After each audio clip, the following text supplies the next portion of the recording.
Magumnyama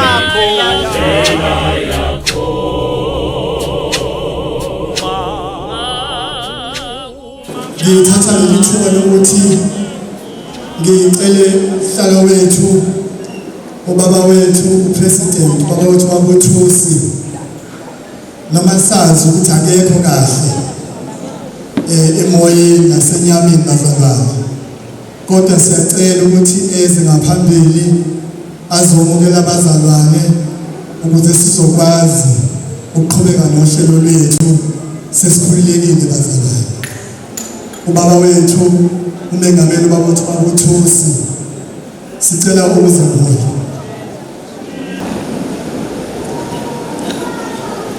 siyabingelela usukela kubuholi bonke ama-senior bishop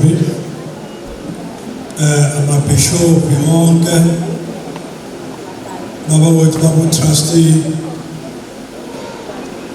abomengameli bonke abefundisi bonke abavangeli abashumayeli ngibingelele ulady senior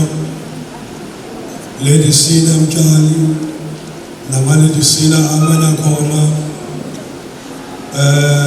ngathi amabhishopikazi abefundisikazi abavangelikazi bese ngibingelela kubantu bethu abantu abasha abaye benza inkonzo yethu beyimpumelelo thina mabengekho abantu abasha sesajwayele ukudlozisa nje ngey'ndala ingoma kodwa-ke bekubengcono ngoba sibuye kwenzeka uzoshaya u-2 siphume sihambe masinkonzweni amen bazalwane ngibingelela-ke ama-secretary ethu kusukela ku-General Secretary National, Secretary Provincial, Provincial yase-Gauteng, kube Swaziland, i-committee yase-Gauteng ngiyalibona, kube-ke ngicabanga ukudala eSwaziland, remember i-committee Swaziland, amen. Ngiyabingelela kakhulu-ke lana-ke baba wethu babuntanzi banginikeza umsebenzi wethu ube mncane kakhulu bazalwane angizoba nakho ukuba kude kakhulu ngoba ngiyathuthumela bengingafanele ukuthi ngibe khona ngapha kodwa-ke ngenxa yokuthi-ke nami ngibe sengithinta nabaholi bonke abathize abaningi bala ngaphakathi ebandleni nabangaphandle ebandleni bengiqiniso ngokwazi ukuthi khona inkonzo kanje bathi ubuholi bamfuna kubonakala khona impela-ke njengoba kulesikhathi ngisemzimeni bazalwane amen. Ekutheleni ukuthi ngeke ngatholi ingcingo-ke bazalwane uma abafowethu belokhu bephosta ukuthi bephosta indaba yokuthi omama bajoyinako nabanye ngasile ngithole ingcingo zokuthi abanye bayakhala ngokuthi uma bebeka ijoyini yabo kanje uma sekufuna ukuthatha ijoyini kwenzeka kuphambane umuntu bese kufaka isigqoko sesiyaxega isigqoko mhlawumbe sokukhona umuntu sethatha isigqoko somuntu osibona ukuthi ayilese ngathi singakulengani ngoba phela abanye kuyenzeka mhlawumbe abanye be-ode izinto ngo-last minute bengasambi ngo-size emakhanda abo manje-ke bacela abazalwane ukuthi izinto maseyibusiswa omama masebeyibusiswa lejoyini umuntu nomuntu eza azothatha ijoyini yakhe kuqala kungabikho ngizobekwa ndawonye ebese umuntu ethatha ngoba ugcina sekuphambene abazalwane ukuthi ubusise umuntu emlapha ephethe iphasela lakhe libusisele kuyena angazi ngomsakahle baholi so isaluthi nje lesishaka ubaholi ukuthi uma kujwayele ukubekwa ngicela ukuthi mhlawumbe silwenze uhlelo ukuthi sibonelelane nabo umuntu ugcina sehlubukile esegqoke into engakroshiwe ngendlela ebeyi-organize ngayo bazalwane. Amen. Sicela ukuqhubeka bazalwane siye kwenye item yethu elandelayo.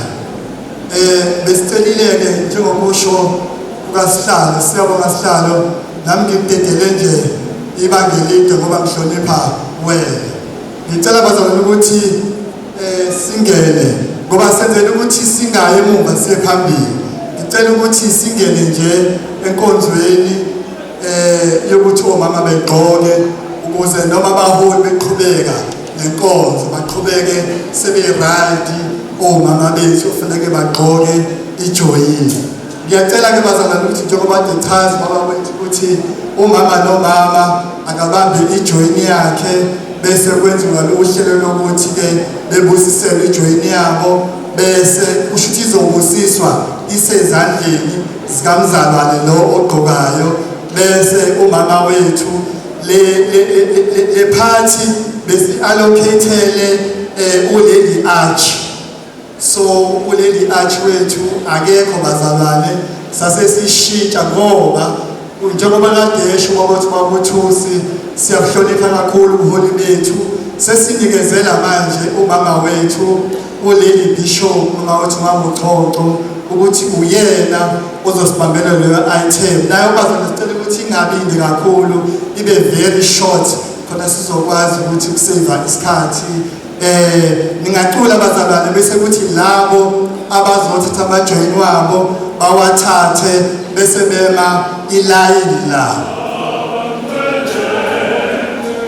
Umzalwane athatha ijoyini yakhe bese nima ulayini.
Siyafunda bazalwane, sifunda laphana kuTimotheyu oqala chapter 2 sifunda verse 9 siya ku verse 15. Kulamabhayibheli ajwayelekile bazalwane, 1127. Ngamagama aqondile bazalwane nomaqamile athi maqondana nabesifazane ebandleni. Verse 9. Ngokunjalo nabesifazane mabagqoke izingubo ezifaneleyo, bazihlobise ngokuhlonipha nokuqonda, ungabi ngezinwele ezalukiweyo nangegolide nangamapherele nangezimbatho ezinemali eningi, kepha njengokufanele abesifazane abashoyo ukuthi besaba uNkulunkulu bahlobe ngemisebenzi emihle. Owesifazane makafunde ukuthula nokuthobeka konke, kepha ngimvumeli owesifazane ukuba afundise nokuba aphose phezu kwendoda, kodwa makazithulele. Ngokuba u-Adamu wabunjwa kuqala emva kwalokho u-Eva, futhi u-Adamu kakhohliswanga, kepha owesifazane wathi akakhohliswe waphambuka, kepha uyakusindiswa ngokuzala abantwana uma behlala ekukholweni nasothandweni nasemgcineni kanye nokuqonda. Amen.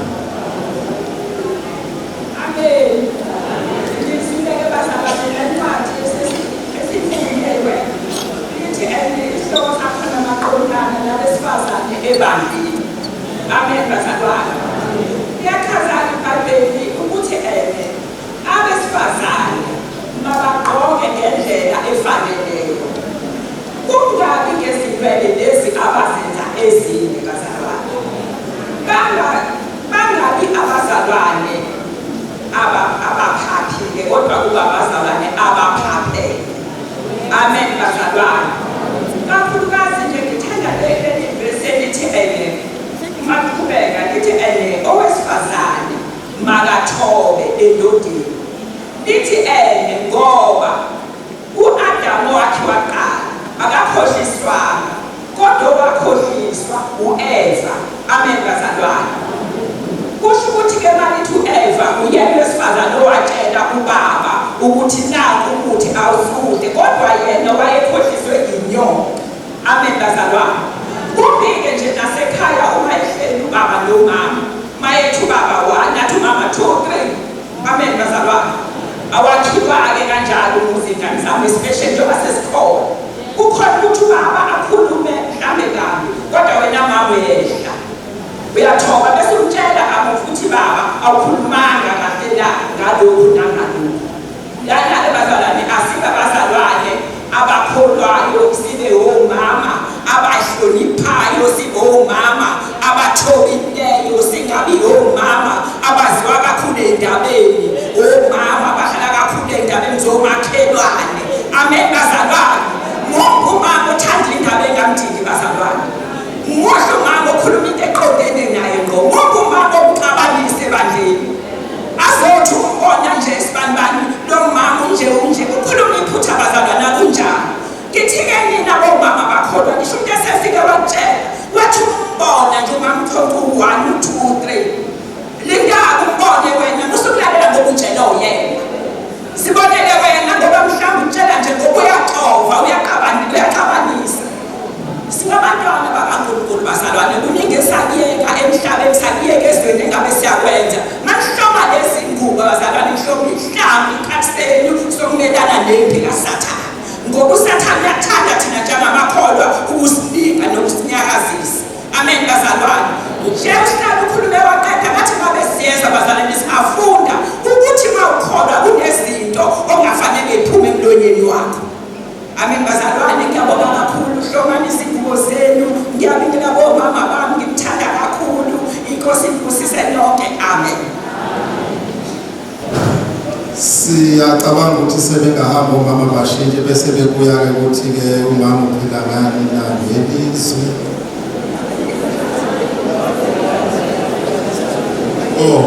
Bazobusisa abazalwane, bazobabusisa. Sicela abaholi kuthiwa abathi omama bacela nje ubuholi bayibusisela uma bebodwa, kodwa ngoba bahlonipha abaholi ukuthi bakhona njengey'nhloko zebandla, iy'nhloko zamakhaya.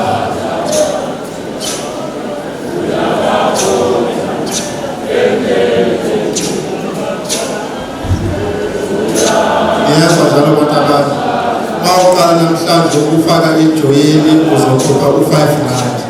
Mangabe uyayivuselela ngivedi sikhona sibe wayigqoka u-3 rand. Izozamina-ke yonke leyo masithala.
Basematshana basebekhona yithuba labo lokubajoyina lapho bema khona. Bonke omama basematshana basebefikile nababangene bazalwane kulokhulu wejoyini yabomama.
abomama inkanyezi abathathe isinqumo namhlanje sokuthi sebezoba ngabomama ngoba le ngubo uma uyithatha awuyithathi uhlale nayo phansi ayihlali ebudrophini ingubo yokusebenza njengoba nje seniyigqokile kulesinye fanele aziwe yini ngomama ukuthi ngolesine kuyakhuleka angithi mama omuhle ohlala bekhuleke ngasekuseni ngaso sonke isikhathi so siyabonga bomama nibahle esikucelayo njengoba nje nibahle kanje nilulile nibahle singathi masesibuye sithole iy'keti sey'khuphukile azibe zinde njengoba zizinde okokugcina-ke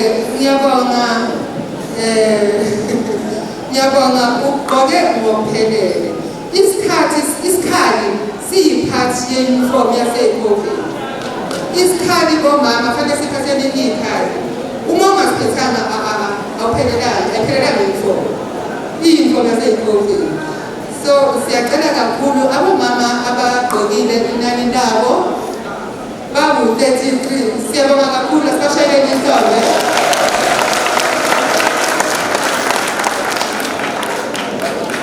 siyabonga kakhulu bomama ukuthi ngigqokile namhlanje uNkulunkulu anenze kahle nendlela yenu noma nifika emakhaya njengoba sengigqokile kube khona ushintsho ukuthi yazi ukuthi angathatha le ngubo nokwenza kwakhe nokukhuluma kwakhe nje sekunoshintsho haleluya so noma ngabe wenza okuhle noma ngabe wenza okubi kuzothiwa umama waseyikhove so konke esikwenzayo akube kuhle kuphakamise isikhoba kakhulu kuphakamise uNkulunkulu kuphakame ukuthi umama uyakholwa ngalamazwi amafishane inkosi inkosise amen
Amen.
noma kunjalo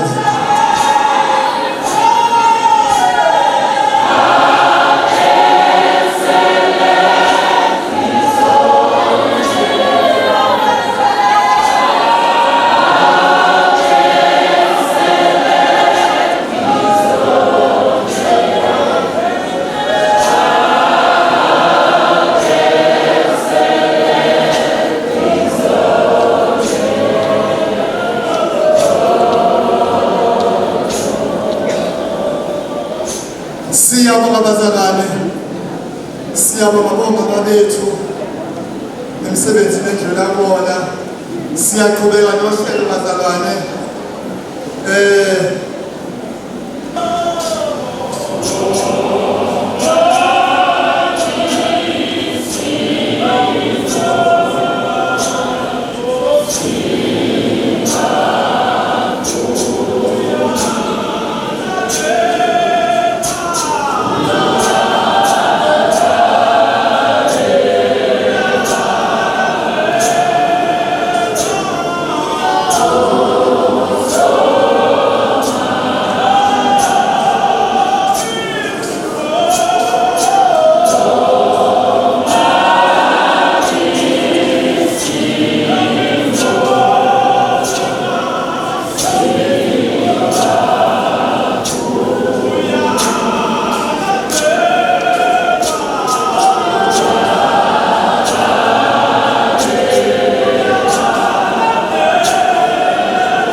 Siyabonga bazalwane, bazalwane sesiyakwenye item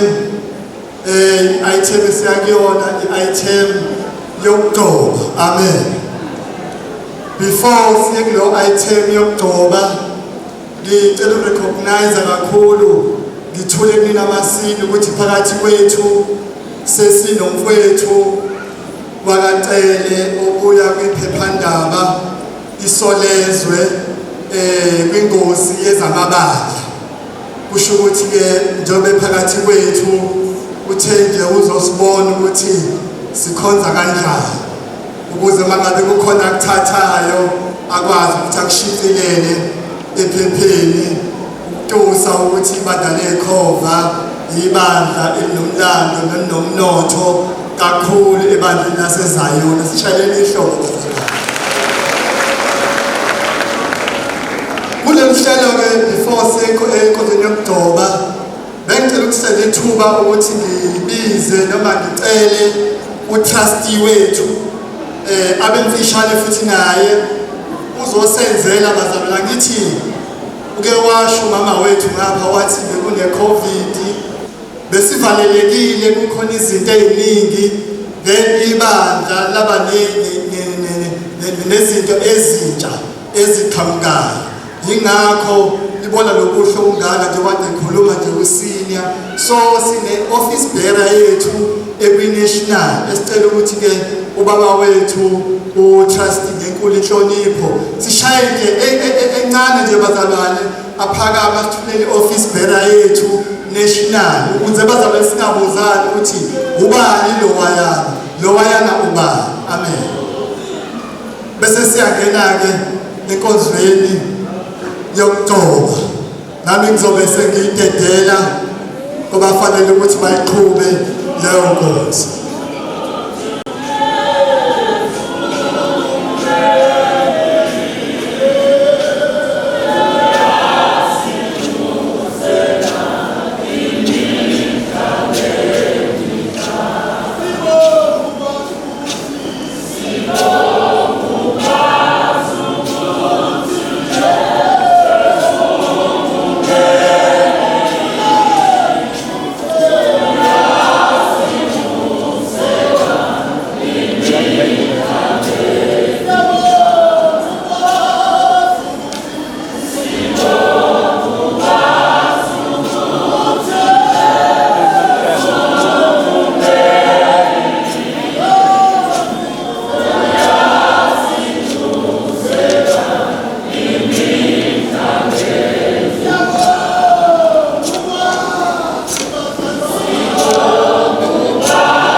Ngiyalibingelela bazalwane egameni elihle leNkosi uJesu Kristu. Amen.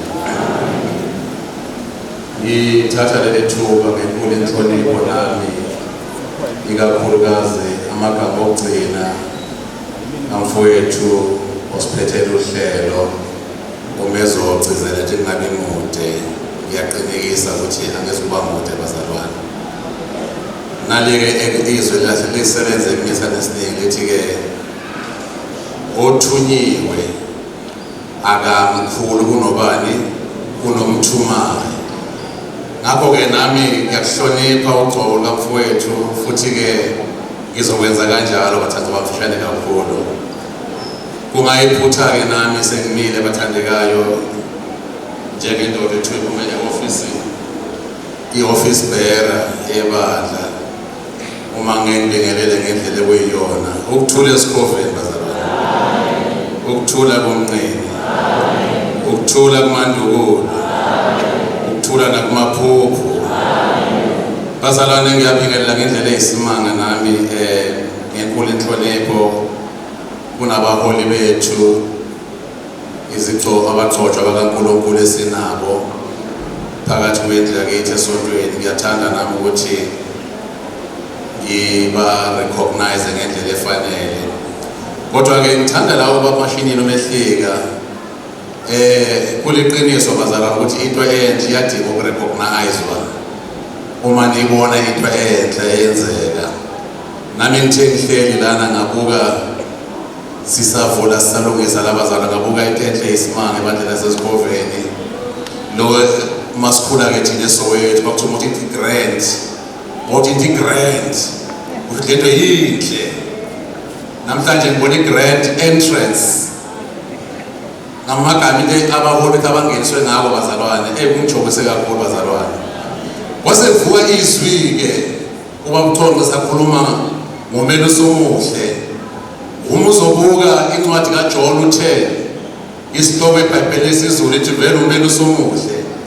Athi uJesu nginitshela iqiniso ukuthi uma umuntu engena esibayeni kepha engangeni ngesango ejomba loyo muntu uyisela nani nomphako. Athi kodwa umelusi omuhle uya kulo muntu ogcina isango abesemvulela. Athi angangena phakathi kwesibaya athole izimvu azibize ngamagama athi izimvu ziyalazi izwi lakhe. Sibongile indlela esifakela abaholi bethu ngabathandekayo bangene kahle indlela vele abayideserve abathandekayo. Kodwa-ke njengebandla elihlelekile bathandekayo angikusiya kwi-conference sisawufike siyixoxe nayo le-grand entrance bazalwane ukuthi hhayi-ke njengebandla bathandekayo sizoyihambisa kanjani bazalwane. Yona yinhle I-acknowledge it bazalwane. Yinhle ngendlela eyisimanga bathandekayo futhi ayiqali-ke la yakumancabanga sengiyayibona iyaphinda ngoba into mayinhle bazalwane we need to copy beautiful things sizireplicate sizenze nakwezinye izindawo bazalwane. Ingagcini laphana abantu yenziwe yibo bodwa bazalwane sokuthi siyashayana sixabane ngayo bazalwane. Manje nami ngithi ngiyabonga bafowethu nesihlelela umsebenzi omuhle nendlela ngene ngabaholi bethu. Siyabonga kakhulu. Mandla amazwi akhulume umfowethu uSihlalo umengameli wethu babuthusi ngeke ngisaya kubona abathandekayo. Ngiyabonga kakhulu sina baba usakhile kakhulu singabantwana bakho. Siyathoba kakhulu ogcobeni lwakho baba wami. Nami kuncane nje kakhulu 2 minutes bazalwane. Sike sabambeka ngempela ezikhathini enzima 2 years singakhonzi kahle. Singakhona ukubamba izinkonfa okanye ama-conference. Esikhofeni sikhona-ke iy'gungu ey'khona kodwa isigungu esikhulu kunazo zonke isigungu se-conference esiyayisihlale ngoJulayi unyaka nonyaka. Yilapho ukuthatha khona izinqumo zebandla futhi izinqumo ezithathwe lapho bazalwane azijikiswa yinoma ubani. Izinqumo ezithathe lapho zimile bathandekayo zidinga ukuhlonishwa yibo bonke ababanjwa yini izinqumo ze-conference. Ngonyaka ophelile-ke bathandekayo sifike kwi-conference safike sathula izinqumo ezithizeni. I-conference yasivumela bazalwane. Okuningi babuchongo usedlulile kubona kodwa ngiyathanda ukuthi bathandekayo ngenkulu inhlonipho nami bese ngiyadelela ngengasho athi othunywayo kakhulu umthumile nami ngicela ukuphakamisa obaba bami abathathu njengoba bekhona behlele ehlalweni zabo ezinhle bathandekayo ngenze indlela esivumelene ngayo kwi-conference. Ngiyacela masinya wami ihlale nisukumelo bathathu bese abanye bahlale phansi ngoba sizolimala sicela singasazi ubani isinya ubani ongayelisinya bazalwane. Siyabonga abathandekayo, ibandla laseZikhoveni linentokozo enkulu ukuthi officially noma besenizwile noma besenibonile kwenzeka kodwa siyathanda ukuthi akwazeke ebandleni lonke enhla nasezansi bathandekayo ukuthi sinabo baba bethu abathathu okusemthethweni kumanje ebandla leZikhoveni abangama-senior bishop bazalwane. Naba baba bethu i-conference yabavuma yabamukela ngokuhamba kwesikhathi sonazisa makwakhona ushintsho ubaba wethu kumashinini ubesengaphambili kubazalwane. Yingakho namanje ngesingisi kuthiwa is flanked. When you are flanked uchaza ukuthi ugungwe ngathi isiZulu sathi right angeke uphasiwe kodwa kunabantu ngapha nangapha abasizana nawe bazalwane. Alo bathandekayo manje ubuholi bonke baseYEQuater abazi bathandekayo abakudingayo labaholi kuncane kakhulu badinga inhlonipho yawo wonke umuntu bazalwane. Asize kubona ngokuyithoba nakubahlonipha singathatha advantage yabo at any time bathandekayo. Asize kubona sibahloniphe sibasabi singezi nezinto eziphambakanisa ibandla bazalwane. Laba abazali bethu futhi siyabathanda futhi ayike lokuchaza lokho bayichazela abafowethu chazela ufethuso amashini yakwazi ufakazi bazalwane. Ibandla leYEQuater liyakuthanda kakhulu ngendlela eyisimanga futhi we always sohlala sikuthanda noma isimo sinjani sizokunyakaza ngoba siyakwazi siyalazi igalelo lapha ebandla laseZikhoveni. Nabo sina bishop bathathu sisaxoxa-ke bazalwane eSwazini sisenezingxoxo siyafisa ukuthi iSwazini njenge-region enkulu ebandleni ibe senawo isikhathi esifanele sethulele usenior bishop ozofika naye asebenze namasina lawa khona. Baholi bami ngicela ukuthi ibandla ngenkulu inhlonipho ngeke manje nisukume nize nihlale phansi ibandla linganishayelanga izandla. Ngiyacela bazalwane. Siyabonga. These are our esteemed leaders. Siyibandla leYEQuater siyabahlonipha siyabathanda ngendlela esimanga futhi ngaso sonke isikhathi asizukumelana nabo bathandekayo. Sesidlula-ke lapho ngonyaka ophelile ngoNovember savumelana ubaba uThombe usekhulumile ngendaba ye-dress code. I-dress code ibalulekile kakhulu-ke bazalwane. Usechazile ukuthi ibandla lavumelana bazalwane akunakuphikisana ukuthi wonke umzalwane owubishop ebandleni laseZikhoveni uyaceleka ukuthi akahlobe ngendlela amabishop ahloba ngayo. Kusho ukuthi kuzobalula sikwazi ukuhlukanisana bazalwane ngoba sesinenkinga ukuthi nala ngaphambili etafuleni sekuyashayiswana amunye usamazi nomunye akasifuna ukudedela ubishop indlela ukuhlala. Ngithini siyaqala udaba le-call around bazalwane ukuthi abaholi bethu aba-identify-ke bahloniphe ngendlela efanele. Ngakho-ke kuyaceleka ngaso sonke isikhathi masinezinkonzo akangatholakala ubishop efake i-call around ehleli ngasemuva ukuthi umzalwane ufake enye ikhona ngeke ngichaze bazalwane abehleli ngaphambili. Let's give them the respect abayideserve bazalwane. Ngiyabonga kakhulu. Sengigcina bazalwane kunesivumelwano esavumelana ngaso silalelane ngokukholwa bazalwane. Laphana masuse-conference ngomhla ka-13 kuNovember ngonyaka ophelile siseNewcastle. Sinezivumelwano esazithatha singabaholi zi-clean bazalwane. Bangadideka nje bazalwane. Ayikho into econfuse inqumo esayithatha laphana.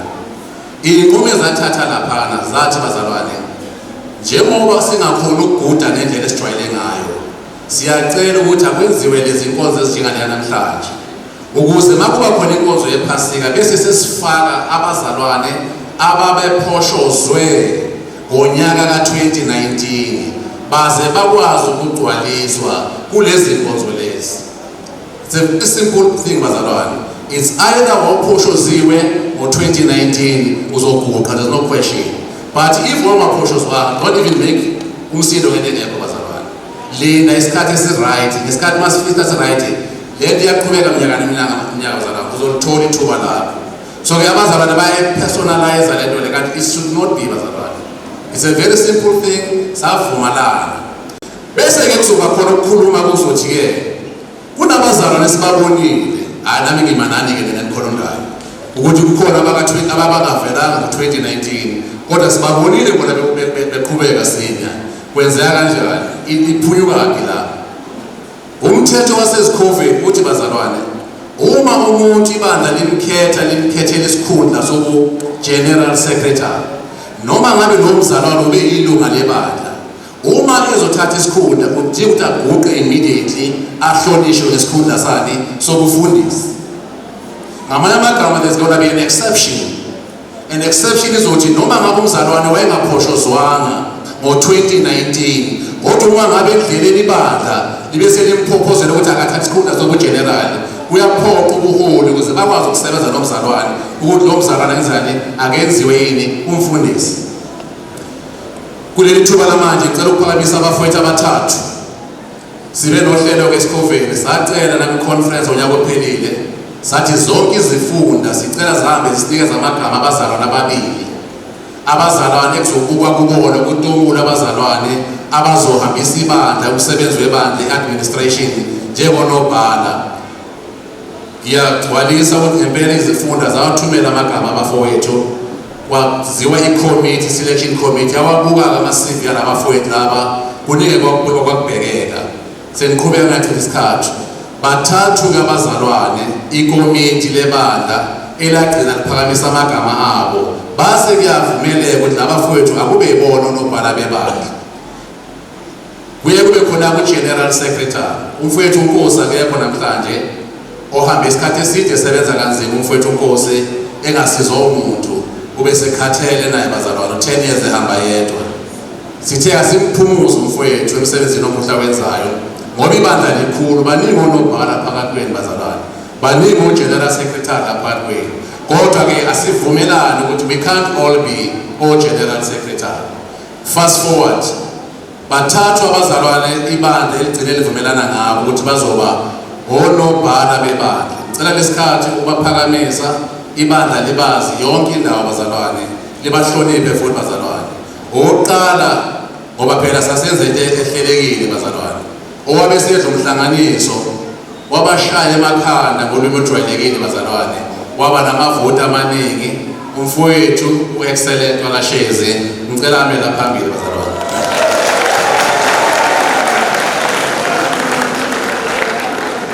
Wabashaya impela ingoba ngangekho kulabantu abakhethwayo. Siyabonga bazalwane, ngiyamthanda kakhulu sesimhalalisele bazalwane. Sase sithi akangathwali kanzima, siyamazi umsebenzi wakhe awenzayo ebandleni emsebenzini ekhaya akathola abazomsiza. Owabeke esesondele eceleni kwakhe kakhulu bathandekayo waba umfowethu oqhamuke eGoli ogama lakhe umduduzi Cohen Manana Sukumancebo. Ngicela usondela phakathi. Njengebandla elikhulu, ibandla elihloniphekayo, nebandla elineorder. Kuye kwasicacela ukuthi njengoba sine-international footprint, angisatsheli nina-ke ngitshela iy'ntatheli ukuthi le bandla leli line-national and international footprint. Amagama uyasithola nangale kwama-border gate futhi sibaningi kakhulu bazalwane. Kube sekuwasemqoka ukuthi akakhethwe omnye umzalwane ozoba unobhala asizane nalaba mfowethu abangapha eSouth Africa as a global secretary. I was told ukuthi eligama le-global lidala umsindo nalo. It's just an interpretation bazalwane. To say global, it does not mean ukuthi we are above everyone. It's simply kuchaza ukuthi ibandla linabo-ke nabanye onobhala ngale kwama-borders bazalwane. Ukuze singabi ne-confusion. Umfowethu uShezi unobhala number 1. Umfowethu uManana ukhona. Babili nabazalwane eSouth Africa. Sabe sesibukisana-ke ukuthi ibandla lakithi ngoba siyadinga ukuthi sixhumane ngayo indlela efanele nokuthi ibandla lisebenza ngendlela efanayo.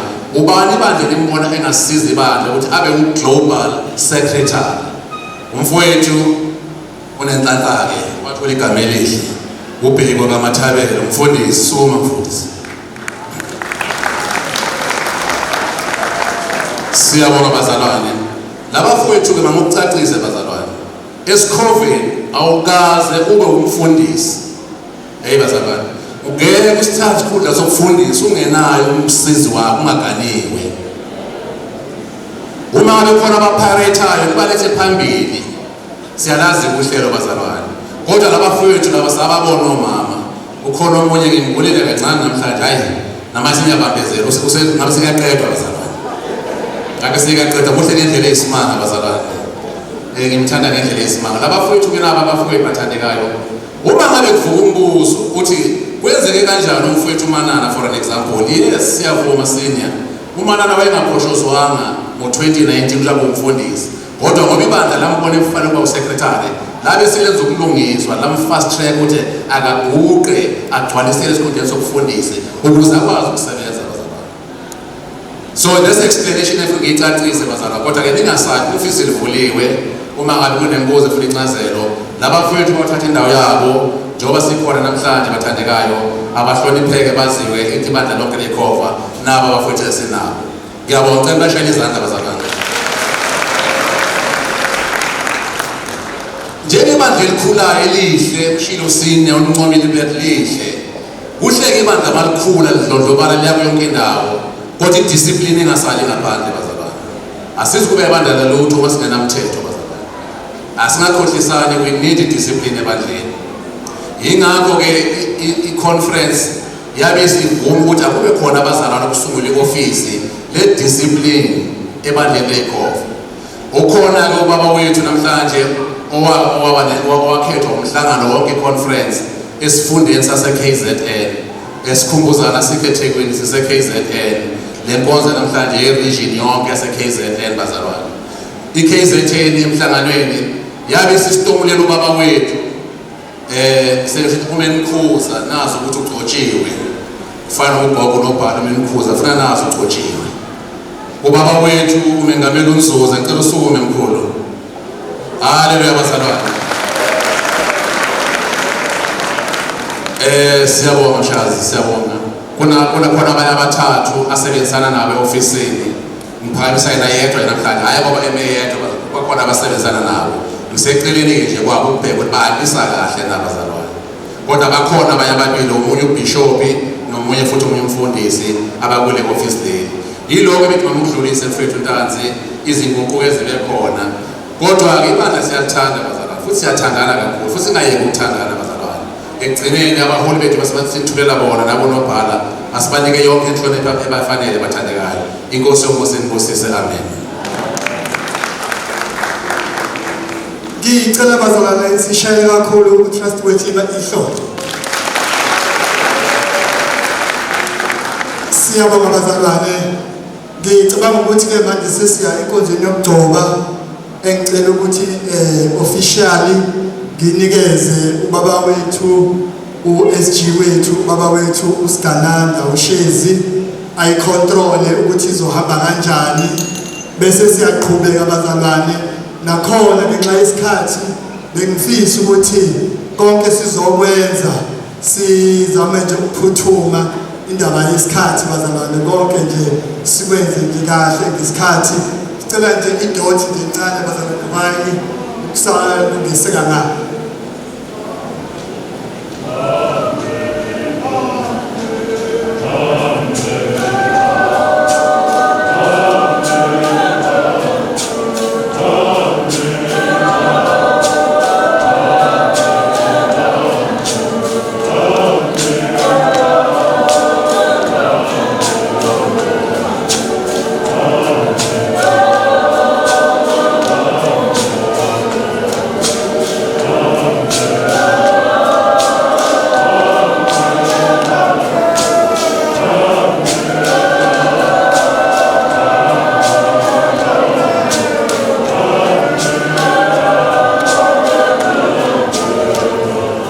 Ngiyaxolisa bazalwane angeke impela ngisathi kwene enzokuningi kunendawana esalile beyiphutha uma ngisakhuluma sengibona nje abangihlala lapha phansi bebhalile iphutha liyenzeka ke bazalwane iphutha lenzeke emuntwini lapha kunabafowethu esabacela ukuthi abake basibhekela isikhwama sesonto njengoba ubaba uSino beqedwe ukusho ukuthi lokho esikhona abakubheke ngendlela ekuyiyona yona nasembonweni nawo singenze njani kodwa kubalulekile ukuthi ibandla libazi nabo ngoba ezinye izinguquko ezibe khona ebandleni kunabafowethu abamiswa abacela ukuthi babe yi-finance committee, hayi ema-branchini, hayi ema-region, kodwa nationally bazalwane.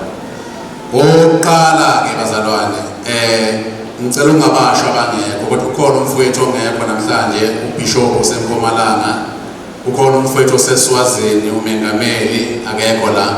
Ngicela ukwethula esinabo phakathi nenkonzo namhlanje.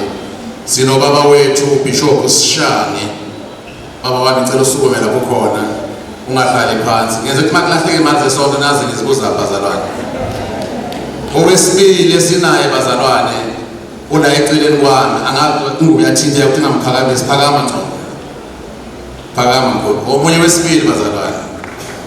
Owesithathu esinaye namhlanje ubaba wethu Gamboshe. Sizofika noma kanjani eproject sizobuza imali enkulu. Ubaba wethu umfowethu unobhala ulokuza ustar wase KZN, ungeni additional member kwi-finance committee. Ubaba wethu uThusi sondela kancane mangameli wami.